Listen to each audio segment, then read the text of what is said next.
Harka fuune kabajamtoota daawwattoota keenya kun OBN International irraa kan isinii darbu qophii Damboobaati. Qophiin Damboobaa keenya kanarraa haala biyyaa irratti mari'anna. Haga xumura qophii keenyaa nu wajjin turan afeeraa keenya.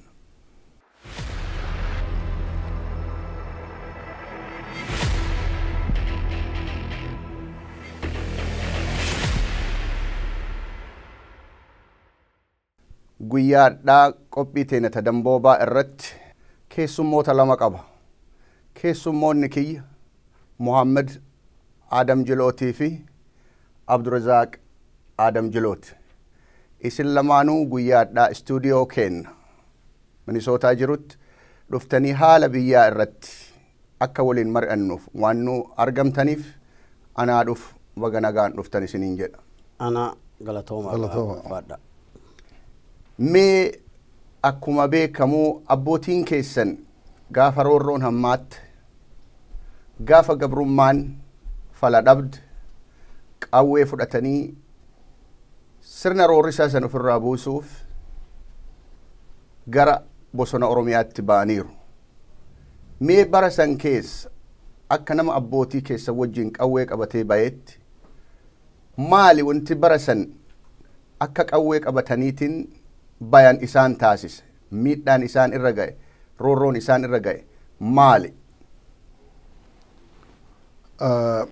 Miidhaan gaafas abbootii teenya irra ga'e, abbootii teenya Allah odoon tahin uummata Oromoo gaafas argitee uummata adda baasanii Arsii jedhanii gise sunitti Oromoo namni hin jedhu gaafa Haile Sillaaseen gaallaa namaan jedhu suni Arsii adda baasanii gisee dhahan sunitti lafa irraa saamanii lafa irraa fudhatanii fakkeenyaaf abbaa keenya hidhanii alambaqqaa bakka midhanii bakka African Union itti dhaaban tanatti achitti du'atti faradanii achi gisee deebi'an qawwee bitatanii nama 5 tahanii qawwee bitatanii qawwee suniin argitee Moromaa jala qabanii lafan fudhatanii naman fudhatanii biyyen saamanii gise sunitti biyya sun namni argitee Awuraajaa astadaadariin jedhan Awuraajaa gajjii jedhan gajjii gisee sun namni achi bulchuu Iraash Mangassaa Suyuub nama jedhaniini soddaa Haile Sillaaseeti dhalootan Tigree arrallee jira na fakkaate I don't know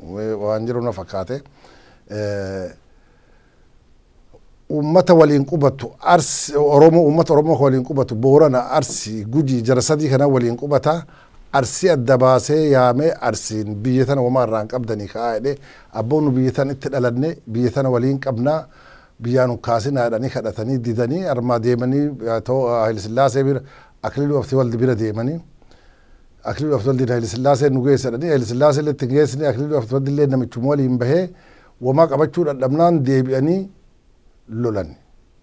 Lafa Baalee baddaa Baalee guddoo ati dhageette yookaan ati argite sun akka jiru bitatani nama bineensa lafallee waliin namni lafa gurguratu Haile Sillaasee fi niitii isaati namni itti gurguratan Iraas Mafiishi Lashiifa warra mootummaa Haile Sillaasee kee jiru warra kana gurguratanii tanarratti lolli ka'ee achirraa jala qabamee achirraa hiree dhabnaan eega hiree dhaban lola kaasanii lolani xiyyiitiin lolani. Obbo Abdurrazaaq isinis akka nama obboleessa keessan duukaa qawwee fudhatee abbaa keessa wajjin deemit mee maal irratti dabaltu waan Obbo Muhammad jedhan kana irratti?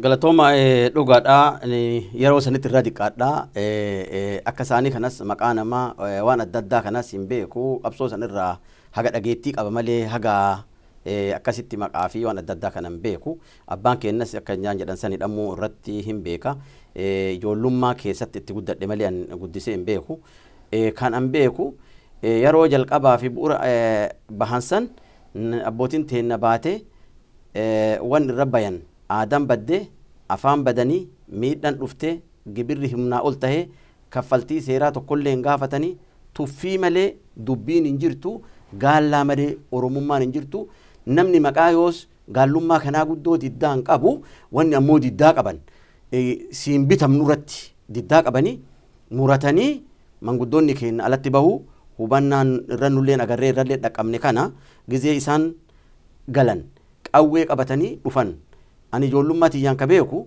galanii gizee deemanii Sumaalee dhaqanii karaa Sumaalee kana keessaa qawwee qabatanii dhufan Amaararraa qawwee hiikne jedhanii nu ka ijoollee nutti hin galan nu gaafas nama Amaararraa qawwee hiikne jedhuuf yookaan Amaara ajjeesaniitu beekii guddaa irraa hin qabnu nu dhiisi warrummaan silaa jedhu kunuu beekii guddaa hin qabu gizee galanis qawwee tokkosanii baanee bayaa jedhanii qeerroon Oromoo akkuma amma qeerroo jedhan kana keessatti yoos hisbii jedhaniini dardarri gizee sanii abbootiin ta'e namaraa dardara abboleessi kiyya kun faalleen dardara yoosiiti qawwee qabatanii walumaan dhaabbatanii namni barrinuu ka qawwee qabatee dhufe malee ka qawwee hin qabnellee hin deemnaa yoom deemna ka jedhu karaa Soomalee gad deeman eegas ijoollummaa teennatti galaanatti yoos jira galaana nu naqanii nullee ceesisanii Amaarri halkaniif guyyaa nu adhaa gizeen marri nu waraa ganda keennatti dhufanii namni hundiin hin beekaa lafa baddaa algaa jedhanitti ganda keenya adhanii ganda Adam Jiloo keessatti adhanii namoonni hedduun kamadaa hin jira namni du'e hin jira namni bakka du'e ayyoos beeku Kadiir Goobanaa tokko faan nama yoos du'e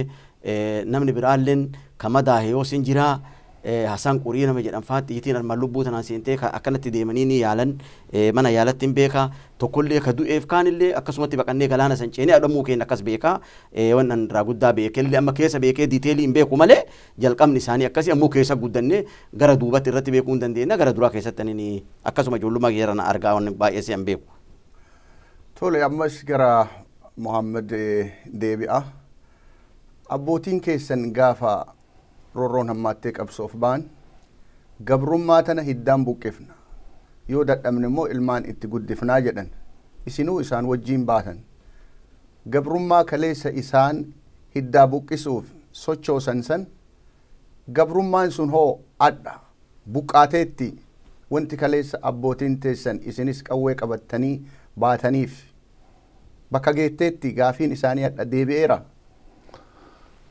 Hin deebine gabrummaa hiddaan buqqifnaa yoo dhabne ilmi itti guddifnaa jedhe jeneraal Waaqoo dhugaa warra oduutti odeessanii miti warra bira jiru nuyi.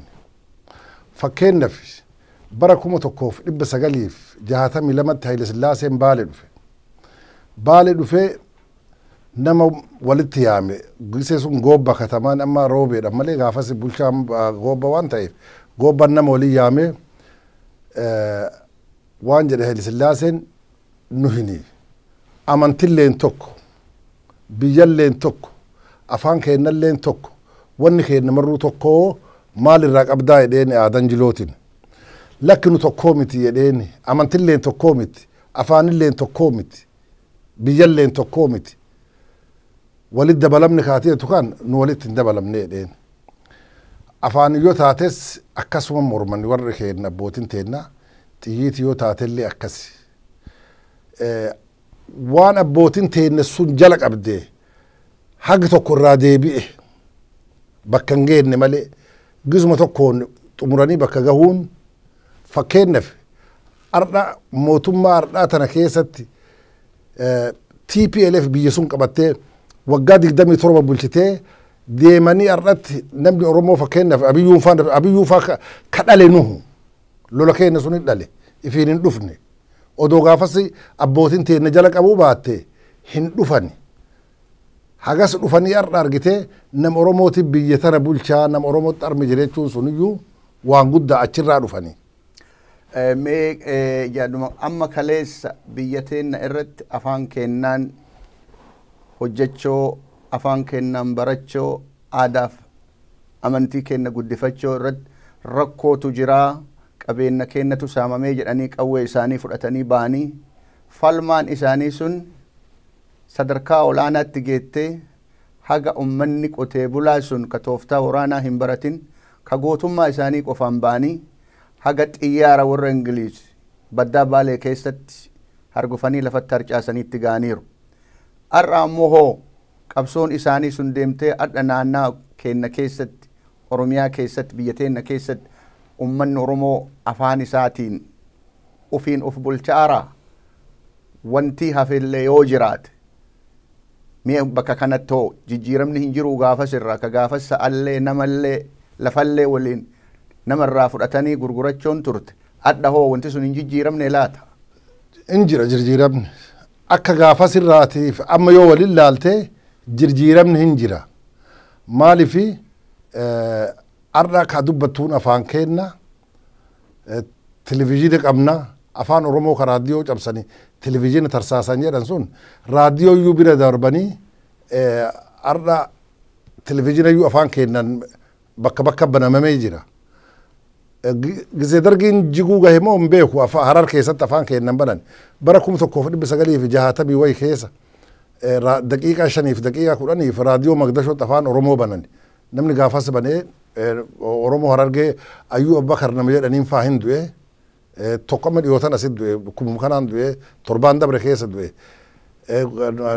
Abdii Huseen torbaan dabre keessa du'e rabbi isaa araaramuuti warra gaafas kee jiru diqqaan hin beeka gaafas warra gaafas waan kana argitee Abdusalaam Siyyoo Bareentoo faa Shee Mahamad Rashaad faa argitee lola gise sun Baalee irraa deeme lola gise sun Arsiin Baalee irraa ooftu namni argitee bira dhaabatee lola sunitti Magdashoo keessalletti gaara keessalletti uummata kana dhufee bira dhaabate nama Oromoo Harargeeti nama Oromoo Harargee keessa jaarraa Abbaa Gadaafa inni dhufee waraana sunitti dabalamee lole lammaffaa karaa Booranaatillee namni dabalame Alii Galgaloo faa Guduroo Guyyoo faa Moluu Soraa faa Gujii keessallee akkas Garrii keessallee Hasan Gabaabaa faa Aliyoo Gabaabaa faa Abdullaahi Gammaas faa Garrii irraa Soomalee Dumjalaa taate tana Gurraa keessallee nama akka argitee Alii Sammuud faa akka Mahamad Baladee Rooblee faa xiyyiitii duraa Baale keessatti baate xiyyiitii duraa Baale keessatti baatee malkaa'annaa bakka jedhanitti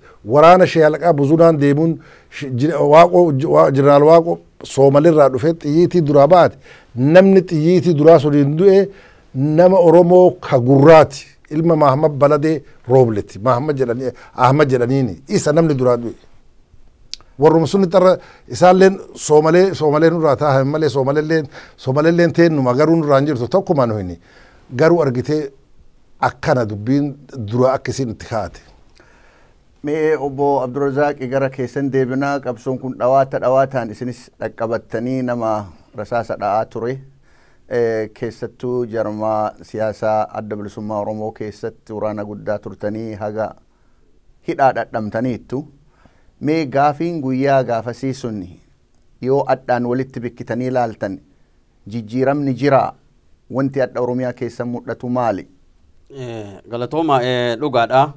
Nami qabsoo gaafasii arge wayita amma jirru arge kama du'e jalaa rifata malee nama gammachiisa akka waan bilisa baaneen na fakkaatti jiruu teenya ta duraa keessa dabarree fi ta amma keessa jirru yoo taate haga agarree kana keessatti waan guddaa kee baanee dabarree Oromummaan yeroo sanitti wanjala taate arra afaan dubbataniin taate Oromummaan gisee kan himanne taate gaafa yeroo ijoollummaa teenna Oromoo tana Oromoo barsiisuu fi waggaa dheeraa namarraa fudhatte ani gaallaa jedha tokko gosa san jedha tokko an Harar jedha tokko Boorana jedha Oromoo barsiisuun gisee dheertuu isaanirraa fudhatte Oromoon gisee fudhattee isaanii dammayxee Oromoo taate Oromoo sanirraa kaatee gabrummaa jala jirre jettee walitti dammaquun gisee dheertuu irraa fudhatte Oromoon hundaan dammayxee tokko taatee gabrummaa buqqisanii qubeen afaan Oromoo warra barreeffamtee biiroon Oromoo warra banamtee PTV miidiyaan Oromoo warra argamee afaan Oromootiin murteessanii afaan Oromootiin barreessanii dubbatan jechuun warruma du'e saniif garaan nama quudha malee kaadu haganum arganii du'anii ka jennu nuhuu kaagan agarree gammachuu guddoo agarree jennu namni duraan arge sun akka nama bilisummaa baheeti maaliif waan guddoo keessa baanee dabarre akka reefa obboleessi kiyya himu lafaaf nama waliin bitan san bineensa keessa jiruuf baddaa waliin bitan san isaanis gizee amma ijoollummaa isaanii gizee rakkinna guddaa keessa dabarree halkan dhabnee guyyaa dhabnee waan guddaa keessa dabarre gizee sanitti nama siminaara tokko ka leenjii waraanaa hin qabne qawwee xiyyitii jaanyaatu dhoombirii lolu ka wanni inni loluun waraana leenjii qabu ka qawween inni loluun qawwee otomaatikii ka wanni inni loluun xayyaari samaa irraa lolu ka xayyaara ammoo saniin buusu nami san lolee keessa bahee dabre gizee amma jirru kana gizee afaaniin Oromoon loltu gizee afaaniin lolti afaan dubbatan gizee afaan Oromoo dalagan kana keessatti akka nama bilisummaa baheeti hanqoon hin jirti yoo ka jennu taate dhugaadha hin jirti dhibba jirti ammoo haa jiraattu malee amma ammoo furmaata argatte yoo ka jennu taate akkas dhibbatti furmaata argatte akka nu agarretti amma bilisummaa Oromoo keessa turre nu namoota hedduun kan waliin turre jira nam arma keessatti ardhallee adda bilisummaa Oromoo jedhu kan mallee adda bilisummaa Oromootiin mormu jiru warra guddaa kan waliin gaara turre jira Baale keessatti naman waliin turre jira mana hidhaa seenne mana hidhaa keessa garafamne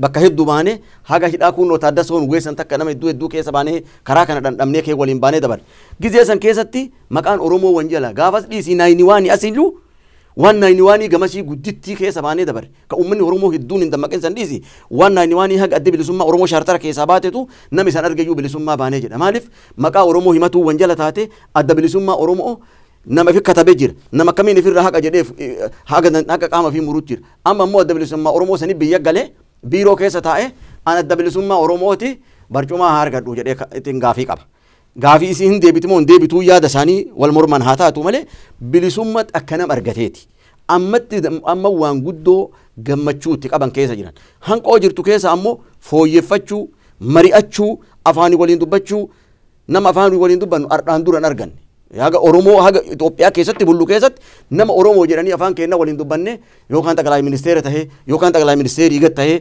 bulchiinsa Oromoo jedhanii warri mari'annuun argan gadaa Oromoo jedhanii gadaan kabajanii seeraan kabajanii amantiin kajan yeroo amma qabnu kana malee keessatti womaan arganne warri armaan duraa keessatti Oromoo dubbachuun iyyuu hin jiru afaan Oromoo hin jirani ammatti hanqoon hin jirtu akka guddatti jirti injirtiin fooyyoftii akkamii fooyyoftiin sun waan nama dura jiraati akkasitti wayyatti jiraa jedhee yaadanii akka kiyyatti baay'esse.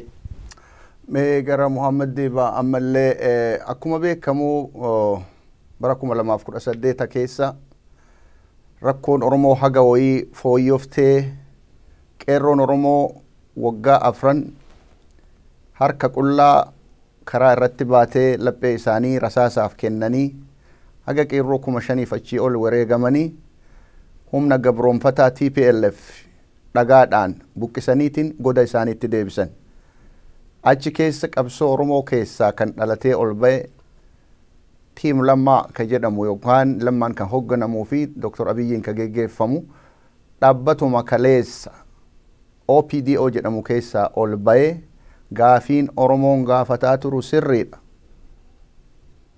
Isin miineeti jirra, isin hiineeti jirra, isin biyyaa baafneeti jirra, dhiifama nuu godhaa jedhee ummatas dhiifama gaafate gooftaan keenyas ummata jedhee ummata biyya keessa jiruuf biyya alaa jirus walitti fide warra maqaa jarma siyaasaatiin biyyaa ari'amee maqaa shoras keessatuutiin biyyaa ba'ee akka biyyan seenne irra murtaa'e hunda gara biyyaa deebisanii koottaa waliin mari'annaa waliin dubbannaa biyya tokko waliin qabna nuti ummata tokko jedhanii fuudhanii gara biyyaatti deebisan deebii san keessatti hoo jarmooleen siyaasaa kan biyya alaatii galaniif kan biyya keessa jiran waliin mari'annee waliin hojjannaan sun hoo waliin mari'atanii waliin hojjetaaru adda hoo maaltu jira maal fakkaatamee akkamitti ilaaltan?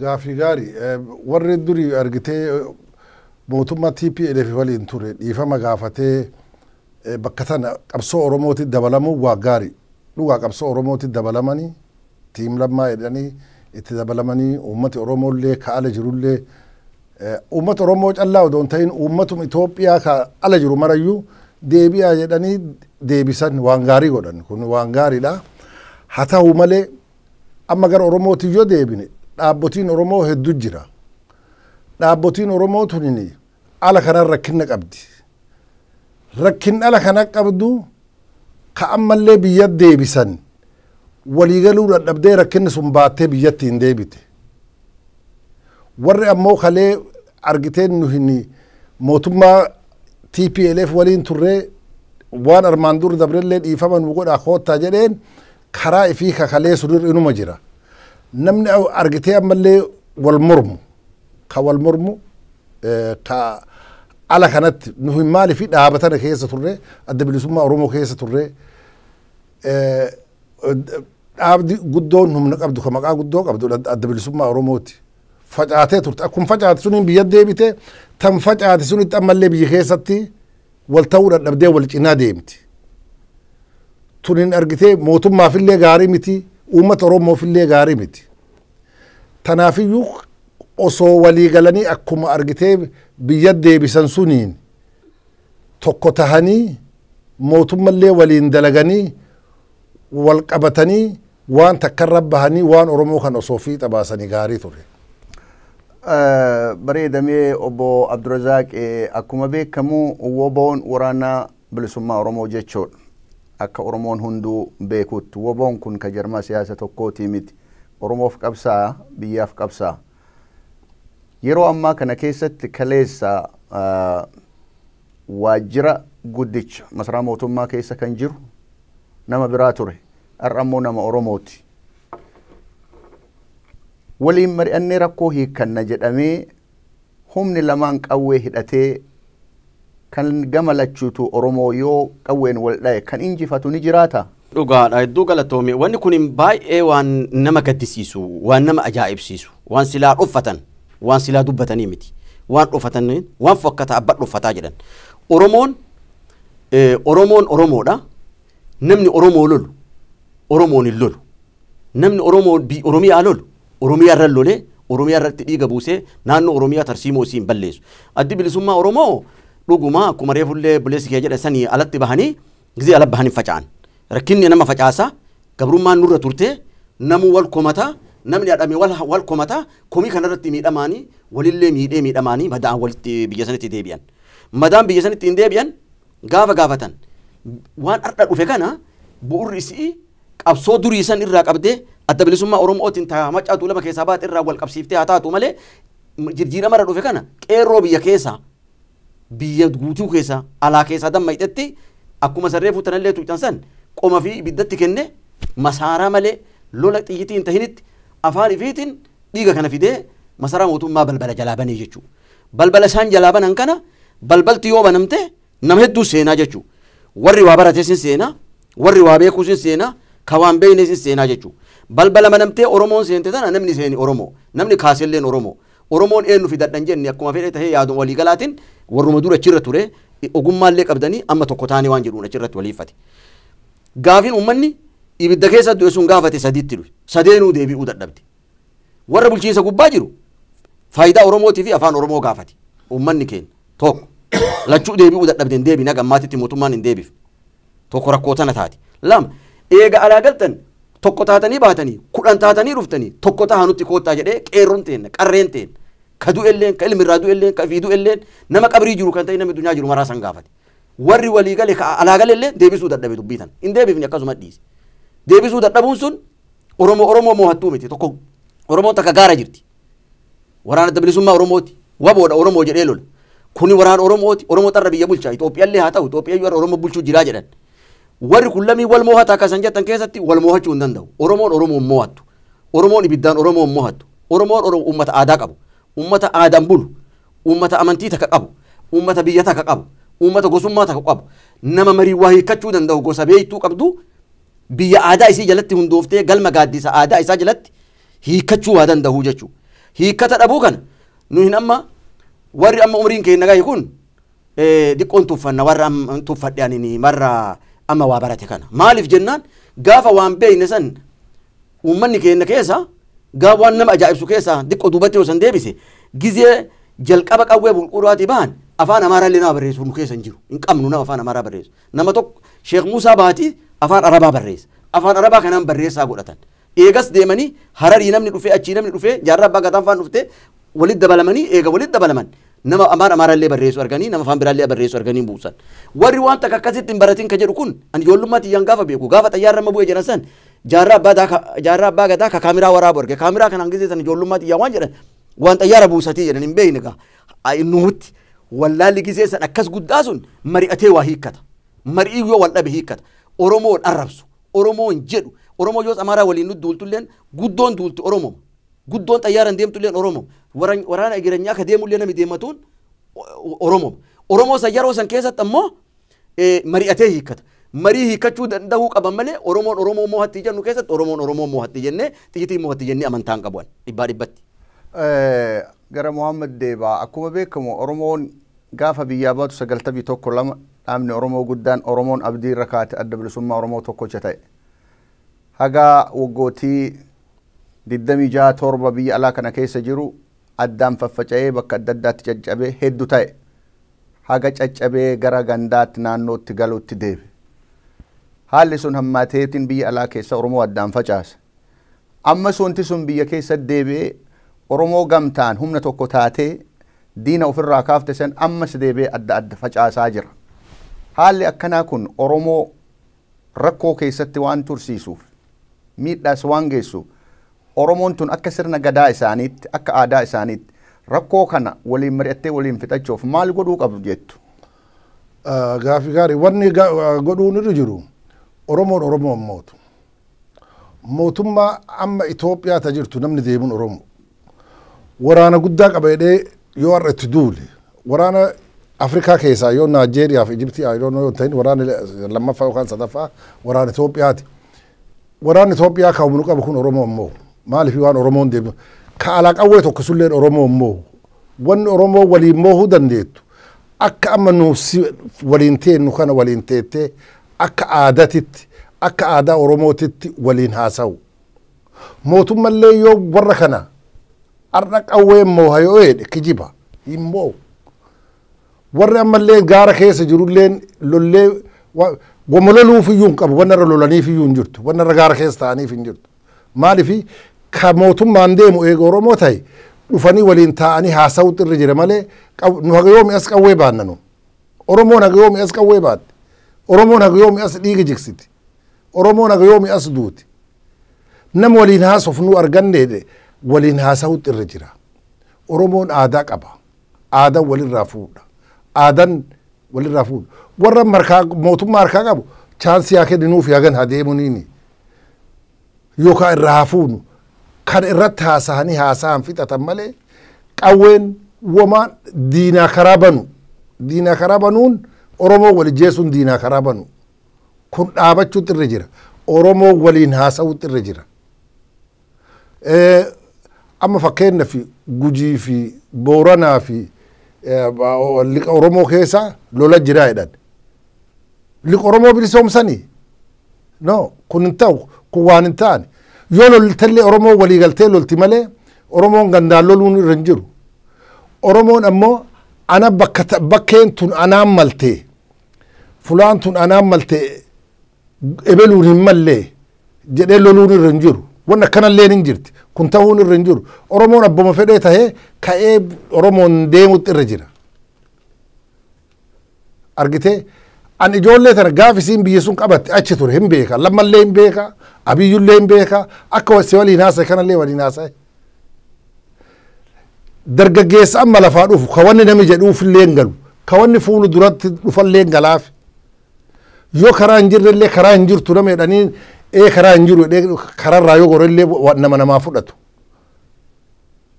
tanaafiyyuu wan itti walitti ijanii qawwee waliif fudhatanii argite diina kalee waggaa 27 uummata Oromoo kolaasaa bahe itti hirkatanii ardha argite biyya Oromoo diiganiif hin jirtu mootummallee nagayaa waliin haasoftee warri lolee dhufan hadhaabduti ha waliin haasoftu warri amma lollee dhufulleen waan isaan lolaniif iyyuu hin beekne ha waliin haasa'aniiti tanaafiyyuu argite wanni nu baasa walii gallee tokko taanee waliin deemu malee Oromoon Oromoo qawween hin mootu Oromoon Oromoo qawween hin mootu Oromoon Oromoo wanni mootuun seera mooti seera gadaatiin mooti seera gadaatiin walirraa fuuti haasawaa wal mooti malee xiyyiitiin wal hin mootu xiyyiitiin wal moohuu waan Oromoo keessa hin jirre ati na ijjeeftu asi ijjeesu. Yeroo ammaa tana biyya keenya Oromiyaa keessa jeequmsa adda addaatu mul'ata keessattuu naannawa Gujii keessa lubbuun namaallee hin duutii naannawa Wallaggaa keessallee namni hin du'a deebee karaa naannawa Baalee kana keessa dhiirna kanas namni hin du'a. Qabeenyi ummataallee kan gubatutu mul'ata fakkeenyaa fi manni gubatu mul'ata naannawa Gujiiti jedhama.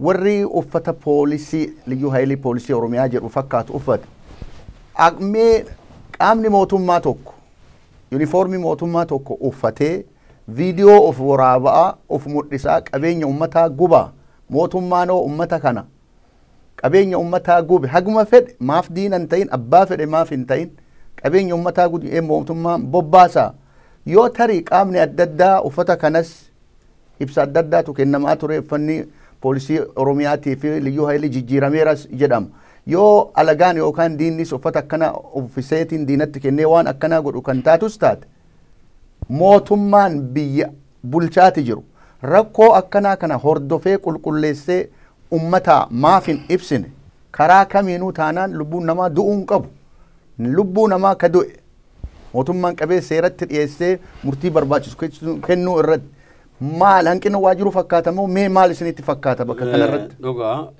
wanni kun haga tokko amma biyya tana jirra biyyarraa fagoo jirra da'uun fagoodhaa michaan dhorgitu jedhan malee biyya maddii Booranaa Gujii aanu san xiqqoorraa beeyna maddii dhiyaa kana keessatti hin beeyne. Hanqina guddaa jira. Mootummaan duri yoo harree takka akka tasaattu bineensi nyaatame yoo namni ajjeese harree harka namaatiin duute akka namitti waliin dhabnee fi tarkaanfii fudhatee waan san nagaa buusuuf mootummaan tarkaanfii fudhatee biyya san maaliif ajjeefte harree namaa jedhee harree duuteef jecha dubbata. Mootummaan kammaan ammaan dura nu tuffannu kammaan Tigree sunu kagana 27 nu dhaanee nu gabroonfatee nu hidhee akka manitti nu bulche sunu waan hamtuu qahee keessatti deemaa nu adhaa maqaallee balleessee adoon nu sababatee baalol qabee waa jala barbaada. Lubbuun nama akka badatti du'u jirti. Lubbuun du'u jirtu Oromooti. Wayaa uffata baasanii uffatanii jedhan. Waan kana Tigreen godhuu turti. Oonegitti waa adhe jettee fitnaa guddaa uumuu turti. Eenyu fida wayaan tun wayaa fidatee namni tokkoof waraabee ambadii dalagaan jedhu. Amma waan dur hin dhagahin keessaa wanni nu dhageennu baay'ee jira. Dur namni yoo gaarabbayu riphee lolaan tokko uf suuqa. Riphee lolaan tokko hin dhokata. Gara san hin jirtu jedhanii an nama ajjeese kaleessa waraana mootummaa akkana dhee jedhanii kalabsa dabarsuun dhageen. Waraanni mootummaa moo kabayee aduun dhageen. Wanni kun marinu guddoo dogongora. Irra guddaa dadhabbinna eenyu qaba. Karaa kiyyatti yaanni warri wal lolu kun lamaan dadhabbinna qaba. Balaa mana keessaa baasanitti alaggati baye. Balaa warra siyaasaaf mana jiru ka bulchiinsa gubbaa jiruu fi warra siyaasaa ka balbala dura taa'ee wal mormu kana. Kun xiyyitii namni dhalu balaa namni dhalu namaa warra kana lamaanii dhalee alatti hin gadi baya. Irra laafaa mootummaan laaffin qabaachuu isaa argisiisa guddisee akkasiin laala. Maaliif ummata kana dubbateenii nagaan araarsu dadhabee giddii walitti fidanii araarsu ummata Oromooti afaan tokko dubbatan ummata inni bulchuu fedhu biyya inni filchuu fedhu. Kanaaf dadhabbinna mootummaan hin qabaa'u jenni waraana guddaa gana ga'uu qabaa jedhan waraana kuma gamana bobba'ee jedhanii homaa wanni inni fiduu danda'u hin jirtu. Lafti inni waraana itti keessa baasuu dadhabe kun ammoo nama warlaaquma ganaa xiqqoo takka gaafuma gabaabduu lafaati. Waliin dubbachuu dadhabuun dadhabbii guddoo ka jedhu qabaan. Yeroo ammaa kana sababii du'a namaatis ta'e sababii adda addaatiin hiriirri hin waamamas hin bayamas akkuma beekamu dhibeen koronaa jira. Koronaan kun ammoo namni walitti dhufeenya namaatiin namarraa gara namaa darbaa hiyyeessan jedhu dureessan jedhu beekaan jedhu wallaalaan jedhu jabaa laafaan jedhu nama hundaa qabnaan ani in ajjeessa. Abbaa rabbi laaffiseenii fi lubbuun hafte malee biyyi teenya hiyyeetti qorichi hin jiru. Talaalliin hin jiru. Rakkoon kun ummata kana keessa ummata waliin bahe keessa dhufee jennaan gaaga'ama lubbuu hedduu geessuu ta'a. Mee yeroo ammaa kana keessatti hiriirri barbaachisa. Rakkoon haguma feete yoo jiraatte rakkoo ofii himachuuf hiriira bahuunis mirga yoo ta'e yeroo ammaa tana diinni ijaan hin argine kan mudhanne kan lubbuu namaa miliyoonotaan gaaga'u kun bakka jirutti hiriira bahuun barbaachisaadha. Hiriira bahuun barbaachisaa miti. Maaliifi fakkeenyaaf fudhannuuti. Torbaan lammii dabre keessatti Joorji namicha gurraacha Ameerikaa kaasitti poolis ijjeese. Achirraa jalqabee amma dhukkubi ol ka'ee jira. Sunuu biyyi tunini biyya quuftuu biyya guddoo ekonomii qabdu. Bar dhukkubi hardhaa kun taraan billee hin dhiisu bar taraan bifa anallee akkuma tokko qaba. Tanaafiyyuu hiriirri hin barbaachisu. Maaliifi hiriirri yoo barbaachise gaafa dhukkubi hin jirre faa barbaachisa malee hin barbaachisu. Amma hiriirri wanni barbaachisaa fiyyuu hin jirtu. Maaliifi namni biyya tana bulchu eegu Oromoo jenni namni biyya tana mormu eegu Oromoo jenni Oromoo moromaan isii haasaa waan dhumutti irra jira malee wanni hiriira itti ba'an iyyuu hin jirtu. Takka nama Oromoo biyya bulchu Oromoo namni biyya hiriira bahuu fedhu Oromoon teettee waliin haasa'uutti irra sun takka. Lammaffaa dhukkuba amma arme jiru ka amma jiru kana ka Qophii 19 kana dhukkubi kunini biyya sun keessa faca'ee dhiibbaa rakkinna guddaa ka inni itti fidu uummata keenya waan ta'eef tanaafiyyuu gabaabduutti yoo ansii hiriirri hin barbaachisa moo hin barbaachisu. Namni argitee hiriirallee yoo yaamellee amma kanullee yoo jiraate Oromoo keessallee this is mistake kun balleessa. Yaamuun irra hin jiru. hiriirumayyuu eenyu rayyaamta nama biyya bulchu Oromoo eegeetti Oromoo maaliif hiriira rayyaamta waliin teettee kana balleessite jechuun malee itti dhayxee kana balleessite nam biyya kana bulchu taqlaa ministeeriin Oromoo Abiyyuu Ahmad Abiyyuu waliin teetta namitti afaan isii hiiku Abiyyuu kana badii dalagdeettee maanguddoon Oromoon jirti abbootiin gadaan jirti abbootiin amantiin jirti sheekotiin jirti qeessotiin jirti Oromoon Islaamaaf Kiristaanallee qabdi waliin ta'anii waliin yoo haasa'an Abiyyullee maleeyika miti bara waan balleessa waan inni balleessit kana balleesseedhanii itti himanii maaliif hiriirumayyuu maaliif barbaachise hin barbaachisu haga yoomi as hiriira baana nuyi Minilik irraa jara qabnee haga ammaatitti hiriiruun baana yookaan nama du'e maqaa isaa dhoofna nama du'e illee nama waa wal dhabuuf hin qabu amma fakkeenna fi hooltii amma British keessa kalee malee dheengadda darban tana laale ta dheengadda Ameerikaa keessa darban ta Columbus tana falaale dhaloota nabi Isaa dura deemte dhugaan deemteetum akkanuma taate dhugaan Oromolleen deemtee bar dhugaa bari Abiyyuu Ahmadiif lammaan faan dhugaa Oromoo fuudhee fide malee ifiin hin dhufne dhugaa fide malee ifiin hin dhufne nama dhugaan kun fide maaliif hiriiritti baan abboo dhugaa taasisan fide dhugaan Oromoo akkana waan Oromoo irraa gortanii waan Oromoo irraa hin gorinaa kana goraa jechuun itti namarra jira biyyitillee teene callaan biyya nu nama waliin qabna yoo hin cinne jenne hin cinne malee eegin cinnitiin eeg Itoophiyaa jenne biyya nama waliin qabna beera maal jedhan afaan Amaaratti afaan jaraan beekuun beera saboo jedhani warra kana waliin qabna argitee ummata waliin qabna Amaara tahee Tigree tahee Amaarillee marri badaa miti Tigreellee marri badduu miti warrum argitee bulutikaatti badaa tahee ummata keenya miidha malee TPLF fi ummata Tigree addaan jira warra nu duraan nu bulchaa turee fi kuulleen addaan jira warra durii nu bulchaa turelleen gariin Oromuma argitee gariin Oromuma Haile Sillaaseen faalleen Oromuma warrum Oromootitti Oromoo miidhaa ture nu miidhaa ture haa ta'uuti laakiin chaansii amma arganne kana bu'aa itti buufachuun nurra jira warra alaaloolu maaliif loltan koottamee haasofna haasa'u mootummaan yaamee garaa bal'atee taa'ee ilmaan ifiitii nam ifiitii waliin haasa'u yoo ammoo argitee rakkinnuma kalee Asmaraa fi Washington DC fi Norway fi Austraaliyaa fa'annee galleenini mootummaa amma jirtullee keessa ennee laayinnee waan kan akka harkaa wal baafnu taate harkaanum baatu tunini nuyyuun jirra harkaanum baatu. Mootummaan Itoophiyaa sababii dhibee koronaa vaayirasii yookaan ammoo COVID-19 jedhamu kana irraa kan ka'e filannoo bara kana geggeessuuf qophaa'e geggeessuu hin dandeenye. Manni marii ministeerotaatii fi manni marii ummataa yookaan paarlaamaan filannoon kun waggaa tokkoof akka dheeratu murteesseera. Mee murtii kana irratti qaamoleen adda addaa September booda yookaan ammoo fulbaana booda mootummaan kun beekamtii ummataa hin qabu yaada jedhantu jira. Paarlaamaan ammoo rakkoo uumamte tan irratti taa'ee mari'atee bakka bu'oota ummataati. Rakkoo kanaaf ammoo warrummaan amma aangoo irra jirtan kun biyyas geggeessaa jedhee murtii dabarseeti jira. Mee murtiin kun maal fakkaata? Galatooma bareeda gaafii gaariidha dhugaa. Dhukkubi kunin dhukkuba laafaa miti. Biyya addunyaa duudii afaanii qabatee dabreeni ka jiru afaan hidhachiise kan baqatee mana galchisiise biyya hedduu biyya dureetti biyya taankiin isii dachii guutte biyya baankiin isii birriin guutte biyya xayyaarri isii samii guutte biyya tana duudii mana galchee hiyyummaa gubbaa buusee lubbuu harkaa baasee namuuf haala dhabee jechuudha.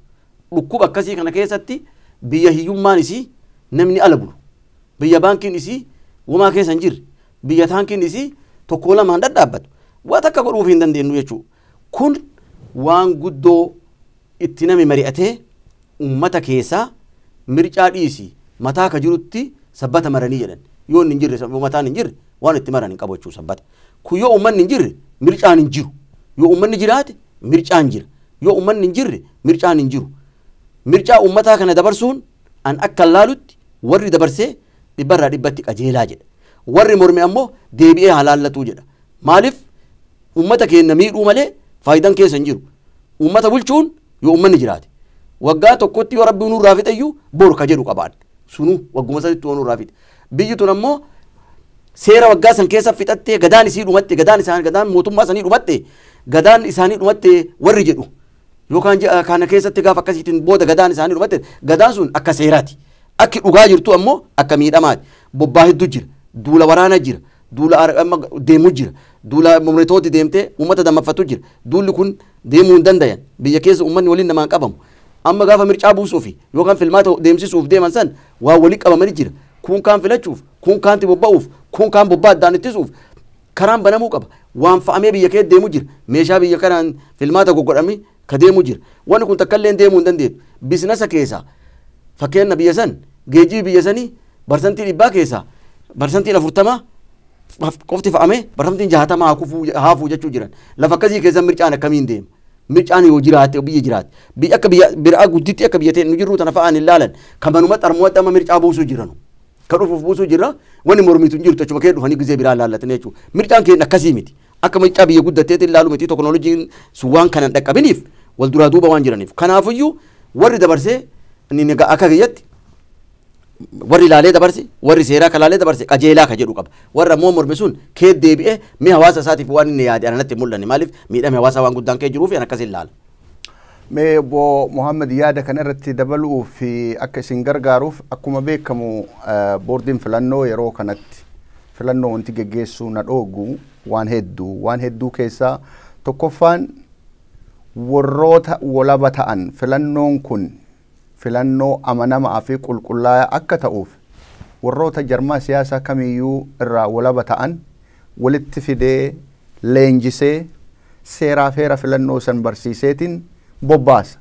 Kana godhuuf ammoo mana barumsaa tokko keessa yookaan galma tokko keessa walitti qabee barsiisuu qaba. Kana godhuuf hin dandeenye sababii dhibee kanaa jedha. Deebi'ee ammoo filannoma kanaaf wiyyuu meeshaalee filannoof ta'u kan adda addaa biyya Itoophiyaa tana guutuu keessa deemsisuu qaba, facaasuu qaba. Kunis tiraanspoortiin wal qabata. Karaa biraatiin ammoo filannoo kana irratti qooda fudhachuuf jarmaayoleen siyaasaa adda addaa duula na filadhaa jedhu geggeessuu qaban. Na filadhaa jechuuf ummata walitti waamuu qaban. Ummanni yoo walitti dhufe heddummina qabaata. Dhibeen koronaa kun ammoo ni jira. Nama tokko qabnaan maatiin mana tokko keessa yoo gale nama 10-20tu mana tokko keessa gala. Nama tokko qabnaan namni 20 sun 10 sun guutuun faalamuu deema. Filannoon kun wanti darbeef waan akkanaa kanniin godhuuf haalli nu mijaa'uu kanaaf filannoo dabarsinee jedha warri filannoon kun akka dabru jedhu. Lakkii uf eeggannoodhaan filannoo kana geggeessuu hin dandeenyaa. Haga ammaatti miidhaa guddaa hin geessineeti dhibeen kuni koronaan kuni qaama jedhuti jira. Mee yaada kanniin lamaan keessa akkamitti ilaaltu isin? An akka itti ilaalu argitee filannoon dabruun isaa gaarii. Maaliifi takka dhukkubi kunin deemtee kaambeenii godhuu hin dandeettu. Na filadhaa jettee deemuu hin dandeettu. Waa'ee itti filatan kana bakka maratti waradaatti aanatti kutaa kutatti godinatti qooduu hin dandeettu. Namni amma ka jedhu argitee waan dharaatitti as ka'ee jira. Wanni dharaa ka as ka'ee jira maali? Waan kana mootummaa dabarseedhaan filannoota kana. Filannoota kana mootummaan hin dabarsine. Filannoota kana takka ka dabarse dhukkuba. Dhukkuba kana ka dhufe takka. Lammaffaa boordii jira, seera jira, boordii dabarsee paarlaamaa dabarse. Akka waan amma biyyuun faan argitee taqlaa ministeeriin faan filannoota kan dabarsee fakkeessan. Kana fakkeessullee gaarii miti argitee. Maaliifi kana wanni dabarsee sababaan namni marruuhi arga dhukkuba. Dhukkuba Ameerikaa keessatti nama 100,000 1016 ajjeese haga ammaatitti Ameerikaa keessatti. Itaaliyaatti waan bu'e ilaali. Ispeenitti waan bu'e ilaali. Ingilizatti waan bu'e ilaali. Biraaziilitti maalti deemaa jira. Raashiyaatti maalti deemaa jira. Kabiyyateen na dhiise. Kabiyyateen naa gammatti ififtuu rabbii irraa laafisee nagaa qabayyu. Tanaafiyyuu kana argitee dabarsuun gaarii takka tokko kana. Kalammaffaa kan dubbachuu fedhe maal seeta? Rakkinni tokko ka ammallee argitee biyyateen irratti wanni ta'uu jiru. Woma keenya ka inu itti abbaa isan itti abbaa miti jedhanii nurraa fudhachuu fedhan. fakkeenyaaf bishaan amma hidhan kana Ijiptiin bishaan kanarratti dhiibbaa guddaa karaa dippiloomaasiitiin karaa waan maraatiin dhiibbaa nurra goote. Hin dhooftillee maalillee jedhanillee odeessan I don't know kan dhooftu dhahullee dandeetu natti hin fakkaattu akka laalutti kanallee argitee waan kana maraa fi uummanni keenya argitee waan filannootaa kana ta'e waan bishaanii kana ta'e bishaan lafa Itoophiyaa keessaa bahan waan mana hankeetii baasitti waan fedhe godha. Bara 1939 moo 29 Haile Sillaasee waan Haile Sillaasee faa waliin duutee jirti. Sun hin dalaytu waan har'a jiraati dalaga. Gaafa jarri gaafas jirtu teknoolojii jira hin jirtu. Gaafas odoo gaafas irratti hojjetanii biyyi teen har'a gabboomi bishaan kan yoo qabanii armaan Itoophiyaa keessa bakka fedhan hin facaasan kenna. Mootummaan Itoophiyaa hin dinnellee bishaan kanallee Ijiptiin isanirraa kutannaa isanirraa muran hin jenne. Walumaan gargaaramnu jetti. Lakki waliin hin gargaaramnu bishaan kenna jechuu jiran ammoo bishaan kan irraa bahaniif kan irraa yaan kenna. Kana mara irratti argitee uummanni keenya waliin dhaabachuutti nurra jiran. Kana mara irratti waliin dhaabachuutti nurra jira. Ka filannoonni dabruun karaa malee miti karaa. Ayyee obbo Abdurrazaaq gara keessan deebaa obbo Muhammad waa'ee dhimma hidhaa laga guddicha Abbaayaas tuqaniiru. Ijiptii wajjiinii walitti gagaarrifachuun ni mul'ata. Lanni Abbaayaa kanii Itoophiyaati. Lanni kun ammoo warra Masrii yookaan Ijiptiifis madda jiruu isaaniiti dhugaa. Biyyi Itoophiyaa kan jettu nu maraafuu akka ta'utti waliin fayyadamuu qabnaa jedhan. Yeroo ammaa mariinis deemaa jirti. Mariin tunis xiqqoo isii qajeeltee gara karaatti waan deebiteettu fakkaatti. Waa'ee hidhaa laga Abbaayaa kun akkuma beekamu magaalaan guddittiin Itoophiyaa Finfinneenu dabareedhaan ibsaa argatti. Yoo hidhaan laga Abbaayaa kun gadhiifame ammoo haga magaalaa didiqqoo biyya teennaa guutuutu humna ibsaa argata. Humna ibsaa argachuun warshaalee adda addaatu hojjeta. Sababii ibsaan kun injinerii fi hospitaalli hojjechuu hin danda'u. Deettuun dayaaf dhufteetiin taa sarjeriidhaan hin deessu. Lubbuu du'uu dandeetti. Namni sarjerii godhanii irra jiran ibsaan dhaamee du'uu danda'utu jira. Hidhaan laga Abbaayaa kanaaf barbaachisa. Itoophiyaan Ijipti miitee ofii fayyadamuuf yookaan rakkoo keessa galchuuf uduun ta'an waliin fayyadamnee ollaa gaarii biyya Afrikaa gaarii waliin taana jettee yaadde. Warri kuuwwan ammoo lakkii hidhaan kun hidhamuu hin qabuu jedha. Oromoota keessaallee lanni kun Oromoof yookaan Itoophiyaaf bu'aan qabu warri jedhullee jiru. Mee maal jettan isin asirratti? Hedduu bareeda. Bishaan Abbaayii kun akkuma jedhan sanii dhugaa Itoophiyaa keessaa bahanii Oromiyaa keessa biyya teenya guutumaa akkuma Itoophiyaatitti bishaan biyya teenya bayaati. Bishaan biyya teenya bayaa waan kan kee horiin laafa'a jabaan qixxeetti eeggataa jedhan kennuma jedhee kajeela. Yoo akkasii malee bishaan biyyuma teenya bayan. Yoo bayan ammoo ollaa waliin jiraachuun gaariidha. Ollaan mari'achuun gaariidha. Ollaa qabaachuun gaariidha. Ollaa ammachuun gaariidha. Mariin isaanii gama nagayaatiin yoo waliin jiraataniin gaariidha. Nullee nu fayyaddi. Yoo ammoo akki biraa dhufe yoo tolli bade lolli akka hin badne Oromoo fi namni Itoophiyaa jedhe marinu ka achi jiru dhiisi ka ala jirullee kenna jechuu beekuu qaba bishaan kana. Guyyaa tolli nama hedduu jiru akka tola waliin mari'achuu qaban. Guyyaa tolli nama hedduu badee ka bishaan ka Itoophiyaa bishaan nurraa bahu humna biraatiin humnaan nukka deeman taate humna dhabuu malee ilma teetii fi warra keetuu hin dhabde yoo humnatti dhabde. Yoo akkasii malee humnatti dhaban qoban.